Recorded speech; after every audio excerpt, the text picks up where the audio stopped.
এখন যাব আমি মাঠে, আর এখন বাজে সকাল 7টা। হায়াবুসা সঙ্গে করে নিয়ে নিলাম, যদিও পাম্প কম আছে। তারপরে ওকে নিয়ে বেরিয়ে পড়লাম।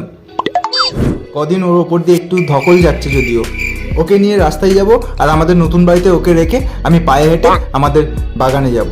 হাঁটতে শুরু করে দিলাম বাগানে যাওয়ার জন্য। হাঁটতে হাঁটতে চলে এলাম নার্সিংহোমের কাছে। নার্সিংহোমের পাশ দিয়ে যে বাগানটা আছে ওটা ক্রস করে আমাদের বাগানে যেতে হবে। ঠান্ডাটা বেশ পড়েছে আজ, তাই একটু বেশি ঠান্ডা আছে, তাই কোটি টাকার জ্যাকেটটা পরে চলে এসেছি বাগানে, তাই বদনে একটু বেশি হাসি।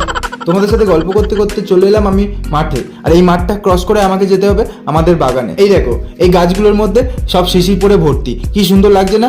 আর এই যে আমি দেখো রেডি হয়ে গেছি কাজ করার জন্য। তারপর চলে গেলাম আমাদের ওই মেশিনটার কাছে, মেশিনটা চালিয়ে দিয়ে চলে গেলাম ভাইয়ের কাছে।